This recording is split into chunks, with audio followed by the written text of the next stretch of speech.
Hi guys! Welcome dito sa The Sun Tarot. Ang reading nito ay for collective for anyone who can resonate sa reading nito. This is a general and a collective reading.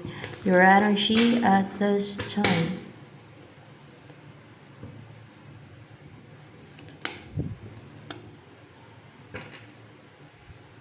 Eight of Wands in reverse. What's with the Eight of Wands in reverse here?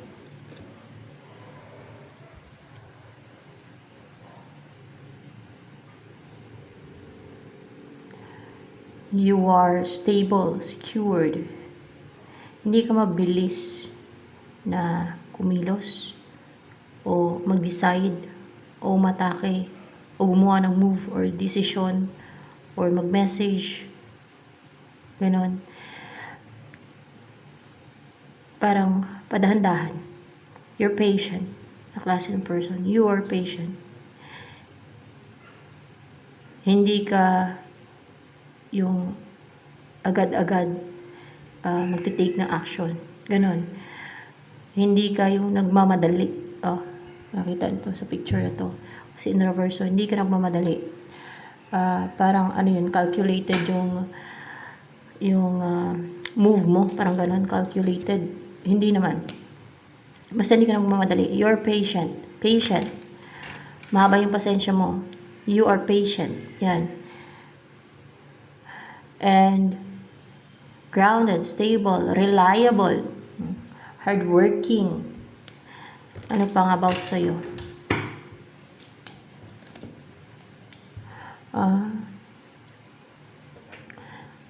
Healthy, kasi color green, no? And gusto mo ng pang long term at yung nag-grow talaga relationship man, business, or ano, ganun ka. Kahit sa negosyo siguro, kahit konti lang yung tubo or hindi ganun ka mabilisan yung o malaki yung tutubuin mo, basta pang long term siya. Ganun naman talaga Basta continuous yung income mo, ganun. Continuous yung kita mo kahit pa konti-konti lang. Ganun. Or kung sa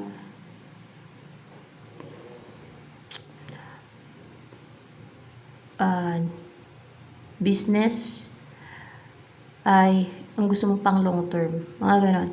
Or pagdating sa relationship din, ang gusto mo ay pang long term. O mahilig ka din sa investment kasi pang long term investment. Yung mga ganon. Nagsisimula ka ng fresh start. Nagsisimula ng mag-grow ka. Na hindi nahihinder, hindi natitigil, hindi na-stop ba yung pag-grow mo ng talent mo, finances mo, abilidad mo, love life mo, your love life will be healthy. Yung ganon, healthy na love life, hindi toxic, hindi na nahihinto o hindi napapatigil. Ganun ba? Ganun din sa finances mo. There's growth na. Yan, healthy. There's growth. Kung sa tanim pa ay nag-grow yung tanim, no? At continuous yung pag-grow niya. Ganun. Hindi napipiste. Kasi kung may piste, kunwari, may uod, no? Pag inuud yung tanim, ay talagang nakukutong or hindi natutuloy yung yung growth nun. Napupuktol pa siya na dito sa Tagalog. Napuputol pa. Yan. Siyempre kung kakainin ng uod, diba? At mga insekto. O mga ants, diba? Parang mamamatay pa minsan yung tanim pag mayroong piste, like ants, uod, o mga beetle, mga ganon. Pero you are healthy. Ibig sabihin, walang makalapit sa iyong piste. Tama ba? Walang makalapit sa iyong mamisti sa iyo. Ayun o. Walang yung parang sinusuyo ka nila. Iba naman to kung sa tanim ay gano'n. No? Na yung piste ay mga beetle, uod, at mga ants, no? At yung mga itlog ng ants, di ba? Nakakapiste sa tanim yon. Mga fungus. Yun. Pero, sa'yo naman, yung mga sinusuyo, sinesent nila sa'yo. Like, mga sinusuyo o hinihiling nila sa universe. Hinihiling, pwede. O kaya ay hinihiling nila sa Diyos nila. Sa Diyos nila, kung sino man yung Diyos. Hindi. Yung, kasi yung iba yung Diyos na demonyo, di ba? O devil. Lalo yung gumagawa ng witchcraft.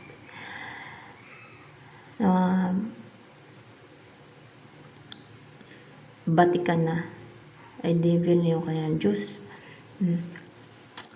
Page of Cups. Mga ano to, mga ill-wishings nila sa'yo. Tingnan ko nga. Hindi. Meron silang mga sinesend sa'yo. Meron silang mga binibigay sa'yo. Yun. Hindi sa binibigay. May sinesend sila eh. May sinesend yan sila sa'yo. And they are so courageous and positive na ma-receive mo yan. May sinesend sila sa'yo. Mga negativity nila. Ill will. Yeah. Mga emotional toxicities, pati. Yan isa yung sa nakapamiste. Like psychic attack. Yan. Yan ang nakapang send ng emotional toxicities nila. Evil influences. Influences nila ay kung toxic sila. They're living a parasitic lifestyle. Oh. May influensyahan ka ng kanilang energy na toxic and negative. Their negative vibe, their bad energy, mga ganun ba? Or their ill will also, ill will din, pwede din, ill will. Yung ano nila, mga emotional toxicity talaga. Yun naman sinesend nila sa'yo. At, ano pa, yun ang nakapamiste sa'yo. Pero hindi na ngayon. Ano pang about sa'yo? The Hanged Man. Nakastagnan ka ba ngayon? Stagnant ka ngayon. May nang-aatake sa isip mo. Hindi. Pero stagnant ka ngayon. Ibig sabihin nakabind ka. Nakabind. Hindi naman nakabind. Stagnant ka lang. Dahil mari may clogged na energies, may nagka-clogged na energies, chakras mo, ganun ba yun? Hindi. Stagnant. Epekto pa ba ng psychic attack yan sa'yo? Ng iba? Hindi.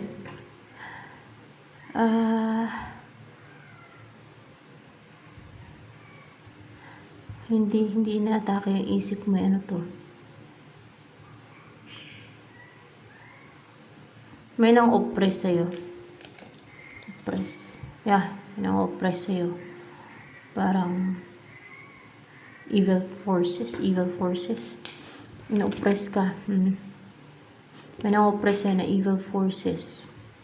It's oppression.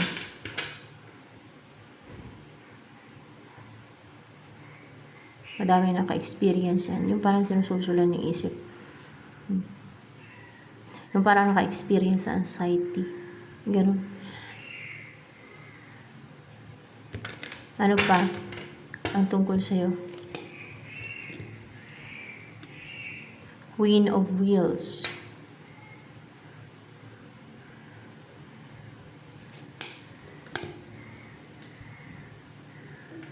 Nine of Wands. What's the Queen of Wheels here?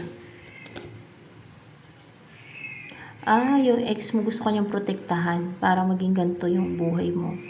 Para maging komportable ka. At maging wealthy. Yeah, para maging komportable ka, para magsimula na maging komportable ka yung buhay mo at mamuhay ka ng masagana, wealthy, stable. Gusto ko niyang dipinsahan. Ex mo na gustong magkabalikan kayo. Kasi malungkot siya, hindi siya contento without you. Yan.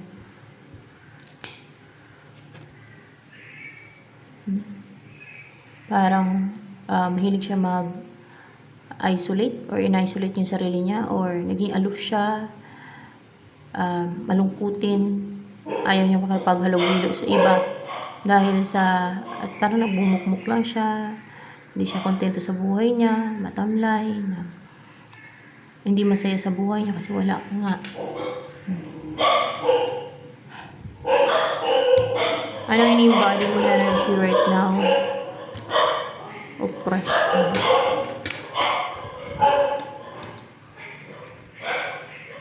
Oh, na-oppress nga talaga ng ano, sinusulsulan ka ng ano, ng demonyo. Madami naman ang ganyan. Oo, ang lakas ng loob ng demonyo namang oppress sa'yo, oppression.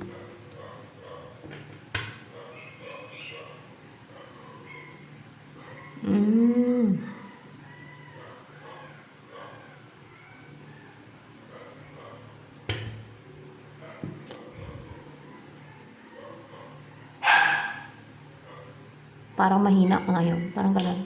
Parang mahina ka ngayon. Oh. Pero may integrity ka for sure. Lumabas yung integrity dito. Ano pa yung energy mo ngayon? Love. You are so pure-hearted. Yung busilak yung puso mo. And pure yung aura mo.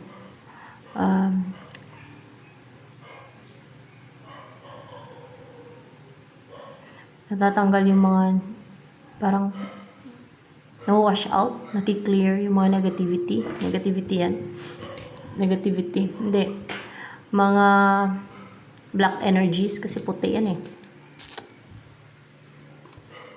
Yeah, mga black energies. May emotional toxicities ng iba. Yeah, may emotional toxicities pati ng iba. Yan, ang mga na-wash out, natatanggal sa'yo. Ki-clear. Ibig sabihin, hindi siya nag-stay sa'yo. May influences na lang, mga ganun. Yan ang parang, na ano siya, na wash out talaga. Parang, may tubig na binubuhos sa'yo. Parang ganun na, pang cleansing. Kini-clean ka, no? Tapos na, sumasama yung mga emotional toxicities ng iba na sinent nila sa'yo, sumasama dun sa tubig na yun. Yan. Na nililisan yung katawan mo, yung aura mo. Ano pa? About sa'yo, kaso may demonyo na oppress. Ma-oppress siya. Nagsasucceed ba itong demonyo na ma-oppress ka? Gusto nyo kasi nagsasucceed siya ma-oppress ka. Anong demonyo to? Devil? Devil, guys. Devil. Naklase ng demonyo. Kasi yung demonyo ay merong spirito, yung kaluluwa ng Nephilim, di ba? Meron ding devil na fallen angel. So, ganun. Wait lang. Sige ka, ulit ang mga bitik. Wawa na, ang mga bitik ng bitik.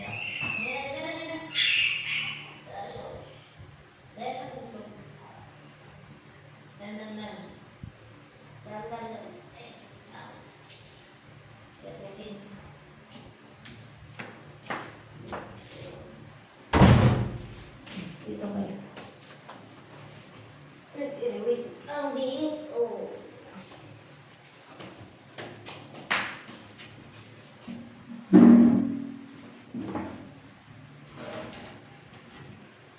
Diyan lang. And then, ano yung next na mangyayari sa'yo? King of Cups. Ano pa next na mangyayari sa'yo? There is a new cycle. na maging understanding ka na, loving, affectionate, upright to. Hindi. Hindi ka na matenga. Ano to? May the world eh. What's with the world here in reverse? May bagong ano to, na hindi ka na nalilito. Ibig sabihin, hindi ka na na-oppress. Hindi ka na na-oppress. Hindi ka na na-atake ng demonyo o devil. Yan. Yung devil naman kasi guys, ay kahit prophet, sinusulsulan na. Di ba si Jesus Christ din noon? Nung buhay pa si Jesus Christ, sinusulsulan din nila. Oh, nung panahon ni Jesus Christ na buhay pa si Jesus Christ noon, sinusulsulan niya. Kahit sinusulsulan ng mga yan. Fallen angel yan siya. Yung demonyo dito na lumabas, na nang-oppress sa'yo. Ganyan naman talaga yan eh. Kahit sino lang naman ng mga tao, isulsulan nila. Kung sino maniwala sa kanila.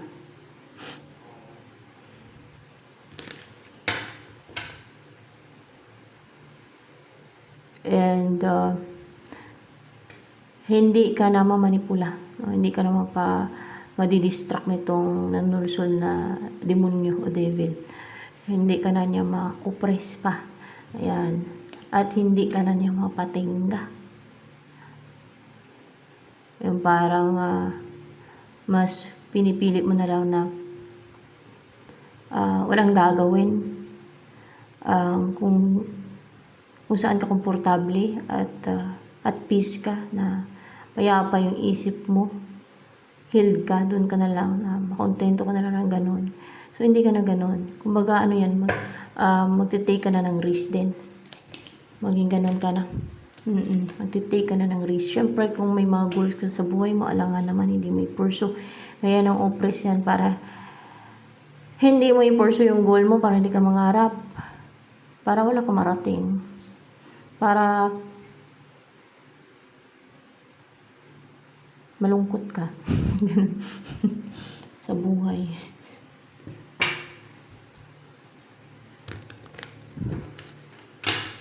Ano pa ang energy mo ngayon? Ayan.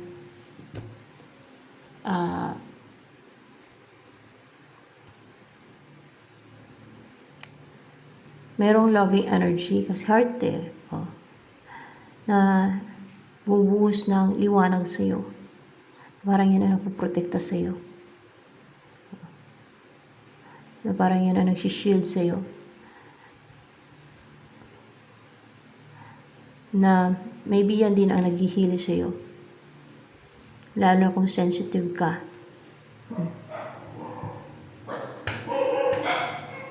Kailangan talagang may protection ka. Pag sensitive ka, ganun yun eh.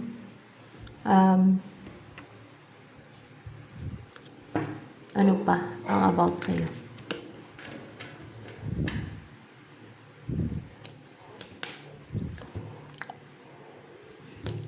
Tingnan nyo nga to guys. Hindi ako marunong magtingin ng sa tawas. Try ako magtawas-tawas guys ba. Tingnan nyo. Tapos kinlarify ko guys ba. Tinry ko kagabi magtawas. Kung sino ba yung naano sa akin dito. Nanggugulo ba minsan. Gumagawa ng deceit at scheme din. Tingnan nyo. Nung kinlarify ko sa baraha, si Mamon daw. Tingnan nyo. Ay, isa mga marunong dyan. Comment down below. Oh, si Mamon daw. Si Mamon daw to yung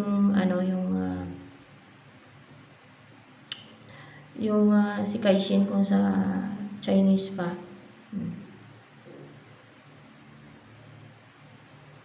May nag-send daw kay Mamon eh. Lumabas baraha kay. O kaya, yan ang nangaano din sa akin dito. Yan o. Yan, si Mamon. Yung sa Chinese ay God of Wealth nila, si Kaishin. Yan yun. Oh, may nag-send daw niya sa akin. Puro Diyos niya yun. Sinent niya. Para mangontrol siguro sa akin. Para ang taba ba? Eh, hindi klaro ata guys, no? Tingnan nyo nga guys. Parang may mata din siya, may bunganga ba? Kung klaro, ewan ko sa inyo kung kita ninyo. Kasi, ayan o. Parang dito may bunganga, may ilong. Ay, ewan ko ba? Hindi ako marunong pag magtingin sa mga ganito eh. Pero parang ang taba niya. Ay, ewan ko saan yung ulo dito. Basta ganyan siya. Kayo, marunong kayo magtingin kung ano yan. Nung kinlarify ko, akala ko nga duwende. Pero nung kinlarify ko, kung ano siya, fallen angel daw, si Mamon. Sa bara. Hindi kasi ako marunong. Magtingin lang sa ganito. Sa tawas. Try ko lang naman. Yan.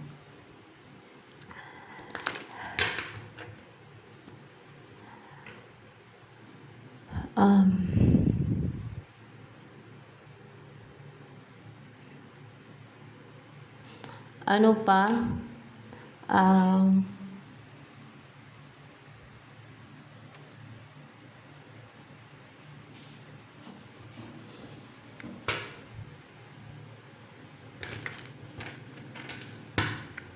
Next na mangyari sa buhay mo niyan. There's a new beginning yun. Hindi ka na masasaktan. Oh. At marireceive mo na yung blessing. O magkakaroon ng blessing. O may darating na new love or blessing sa'yo. Or there is a new beginning din. Yan, kasi Ace of Cups and Ten of Swords in reverse. Ano tong the world in reverse dito? Yung hindi na makapag-take ng action ng Itong anxious. Itong parang may anxiety, stressed person to. Yung hindi ka pinapatulog. Parang ganun ba? Hindi. Person to na hindi na siya makapag-take ng action sa'yo. Na parang stressed. Problematic, ganun. Oo, problematic siya. Hindi siya makapag-take ng action sa'yo na hindi niya na magulo yung buhay mo. Hindi ka na niya mapastock, hindi niya na magulo yung isipan mo, hindi ka na niya mapa-clouded yung isipan mo, hindi na niya magulo pa yung buhay mo. Yan.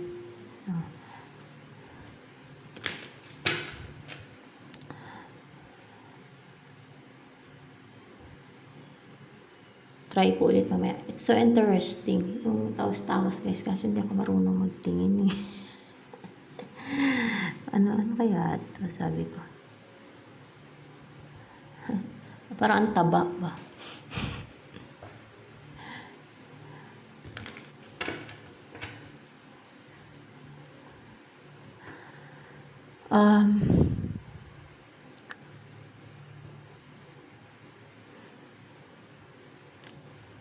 Kahit sino pwedeng ma-oppress ng ng mga ganyan guys.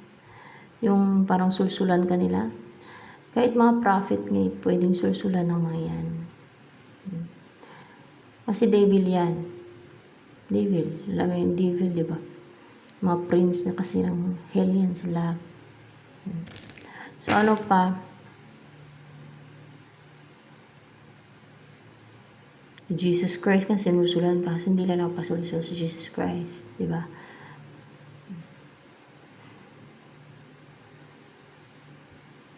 Hindi niya masulsulan. Ano yung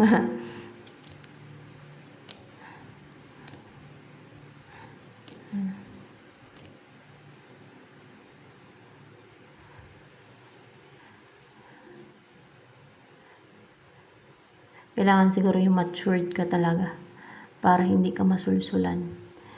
Kasi tao lang eh, no? Tao eh. Hindi mo naman sila makikita. Sila matataas yung rangko niyan sa langit bago pa sila pinaglalaglag dito. May kapangyarihan na yan sila kasi. May mga kapangyarihan kasi yan. Oh, hindi mo pa makita. Diba?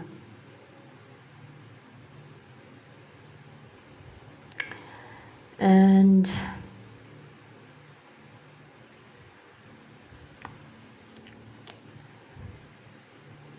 Ano ba yun sa love life? Sa love life. Ayun, may magpoprotekta sa'yo. Oh, didipinsan ka niya. At ang ex mo nga to, babalik sa'yo. Na gusto niya magkabalikan kayo at poprotektahan ka niya. Maging good provider siya. Na gusto niyang maging komportable ka o poprotektahan ka niya para komportable ka. Yun na ngayon. Stable, secured. Anong feeling sa'yo ng person na to na teka lang, ano yung main energy nito kanina? Ito ata, basta itong person mo na to na poprotektahan ka daw niya. O didipinsan ka niya.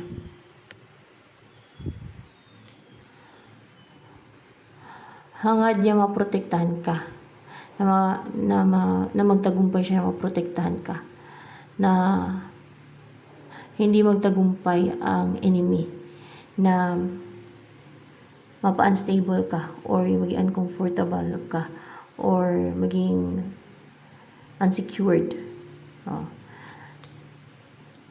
Dinidesire niya magtagumpay na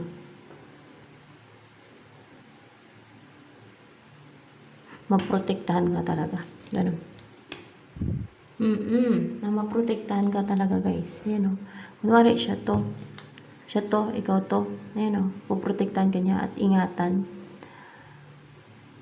Alagaan, pahalagahan. Ayan o. Ayan. Siya ang maging protector mo. Parang siya yung hero mo or protector mo. Yan. Yan ang gusto niya.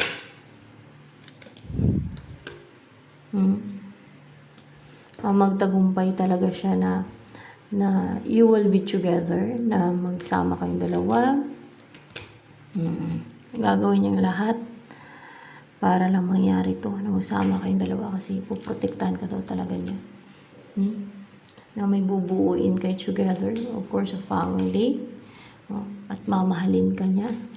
Iingatan ka, pahalagahan ka niya. Kasi emotional siya sa'yo. Malungkot talaga siya. O malungkot na katulad ng sa wolf or coyote or wolf, yung mga umuungol na yung katulad na ng wolf, no? Na pag nawalay sa kanila yung partner nila o kaya pag namatay yung partner nila, ungol sila ng ungol kasi hinahanap nila yung partner nila. Tinatawag nila, hinahanap nila. Yung emotional talaga sila na nagluluksa sila. Ganon. Dahil wala yung partner niya sa kanya.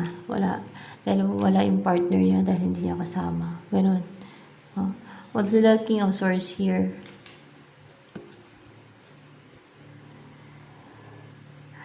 Tinatatak niya sa isip niya na maging strong siya, no? Na maging, tuwing malungkot siya, tuwing nag-grief siya, tuwing ganito yung dinadanas niya, naging emotional siya na para siyang kung sa wolf pa uungol sa emosyon. Iiyak, parang gano'n na umuungol yung wolf eh. Umiiyak ba to, yung person mo? Umiiyak. Umiiyak siya, yes, umiiyak siya. Dahil may restriction, dahil sa restriction or restricted or kung nagpipigil man to lately ay umiiyak pa rin siya, no? Kahit nagpipigil sa sarili niya or kung dahil may restriction or maaaring may bawal o maaaring kinukontrol niya pa yung sarili niya at that time pero umiiyak siya. Yun ang tinatatak niya sa isipan niya, ang magpaka-strong siya. Tuwing nag-grief siya, tuwing umiiyak siya, tuwing nagluluksa siya. Dahil nga wala ka sa buhay ni ganon. Ano bang gusto niyang buhay kasama ka? Nitong person na to. Ito, yung gusto kang makasama. Bear. Yung masaya kayo together, strong yung bonding nyo. Masiyahin kayo. At very positive. Optimistic, komportable sa isa't isa. There's harmony. Number 6 to sa numerology 15. Equals 6 sa numerology. I mean. And Kampante kayo sa isa't isa. You live in peace. And there's balance. Ano pa? Snake. Kunwari siya tong beaver, yellow beaver. Yung snake ay evil. Siya yung beaver. Oh. Na siya ang magpuprotekta sa'yo. Siya, kunwari siya yung protector mo. Siya tong yellow beaver na pagtatanggol ka niya. No? Gagapiin niya yung snake. Sana ba yan? Ito, katulad din ito eh. Lumabas din to kanina. Oh. Na tatalunin niya yung evil. No? Gagapiin niya. Or igagapi niya yung gagapiin ba? Igagapi. Ewan ko, parang yung tamang term niya. Basta, gagapiin niya yung, gagapiin o igagapi ba? Yung snake, para sumisimbolo ng evil to. Na gusto mong manipula sa'yo, gusto mong control sa'yo. Yan. Pagtatanggol ka niya, didipinsan ka niya, puprotektan ka niya. Nakipaglaban siya para sa'yo. Just to protect you. Oh, parang ingatan ka niya, puprotektahan ka niya.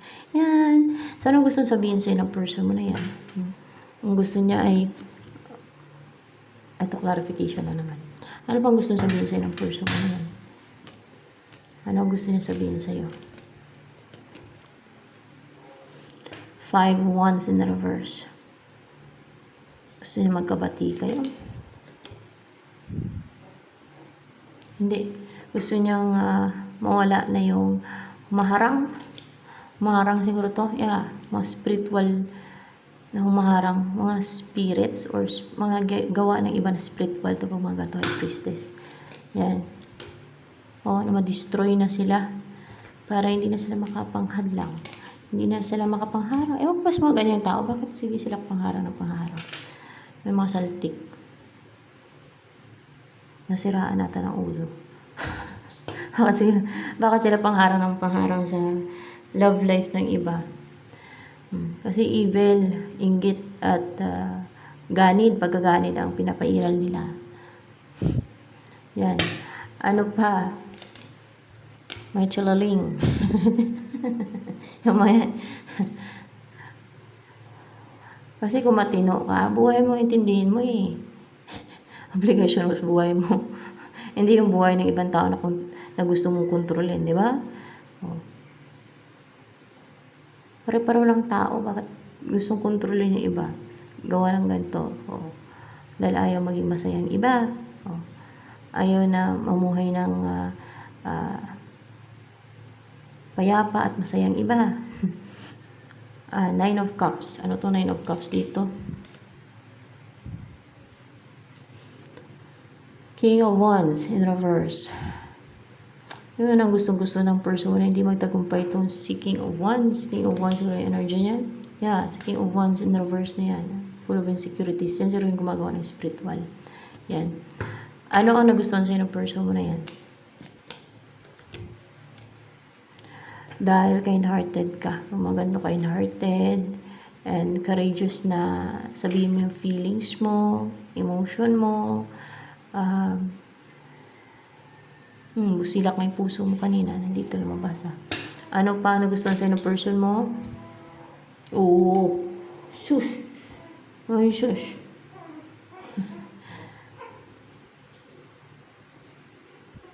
Six of Wheels, kasi giving ka, ayun, hindi ka makasarili, hindi ka selfish, marunong ka sa relationship na merong equal give and take, yan.